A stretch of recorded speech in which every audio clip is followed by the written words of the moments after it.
بسم اللہ الرحمن الرحیم۔ لائف لائٹ میں خوش آمدید۔ نیوزی لینڈ میں مساجد پر ہونے والے حملوں کے 2 ہفتوں بعد سماجی رابطے کی ویب سائٹ فیس بک نے لائیو سٹریمنگ پر ممکنہ پابندیوں سے متعلق جائزہ لینے کا وعدہ کیا ہے۔ حملہ آور نے فیس بک کے لائیو سٹریمنگ فیچر کو استعمال کرتے ہوئے حملے کی براہ راست ویڈیو نشر کی تھی۔ چیف آپریٹنگ آفیسر شیرل سینڈبرگ کا کہنا ہے کہ فیس بک اس بات سے متفق ہے کہ ہمیں مزید اقدامات کرنے چاہیے۔ کرائسٹ چرچ میں ہونے والے حملوں میں 50 افراد ہلاک ہوئے تھے اور فیس بک لائیو سٹریمنگ سے نشر ہونے والے حملے کی ویڈیو کو 4000 مرتبہ دیکھا گیا تھا۔ بعد ازاں اس کو فیس بک سے ہٹا دیا گیا تھا۔ دریں اثنا نیوزی لینڈ نفرت انگیز مواد کے سد باب کے لیے موجود ناکافی قوانین کا بھی جائزہ لے گا۔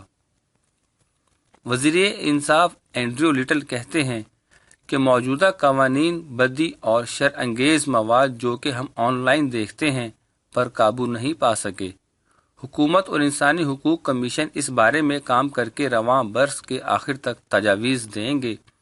15 مارچ کے حملوں میں ہلاک ہونے والے 50 افراد کی یاد میں جمعے کو کرائسٹ چرچ میں دعائیہ تقریب میں 20,000 افراد نے شرکت کی تھی۔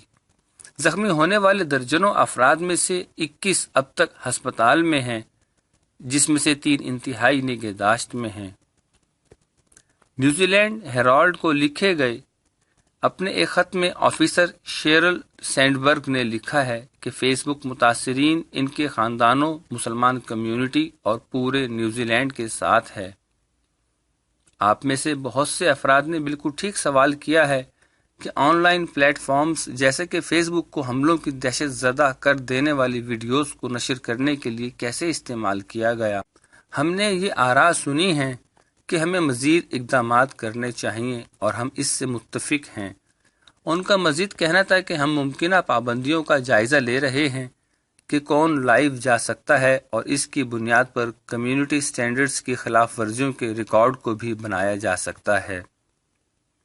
فیس بک کا کہنا ہے کہ 200 سے بھی کم صارفین نے 17 منٹ طویل کرائسٹ چرچ ویڈیو کو دیکھا جبکہ یہ لائیو چل رہی تھی، اور اس کے خلاف صارف کی پہلی رپورٹ اس ویڈیو کے ختم ہونے کے 12 منٹ بعد آئی۔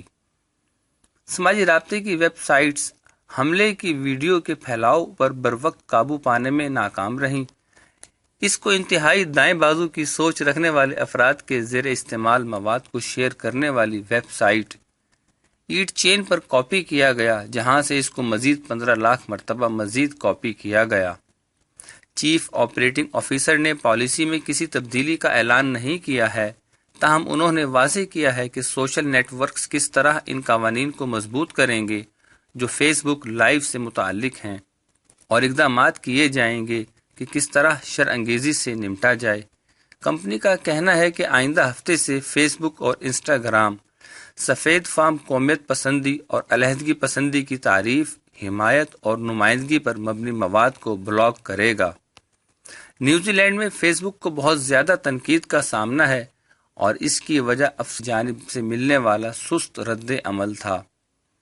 نیوزی لینڈ کے پرائیویسی کمشنر نے فیس بک کے اعلیٰ عہدیداران کو گزشتہ ہفتے لکھا تھا کہ آپ کی خاموشی ہمارے دکھ کی بے عزتی ہے۔ فیس بک کا کہنا تھا کہ وہ نیوزی لینڈ پولیس کو تفتیش میں مدد دے رہے ہیں۔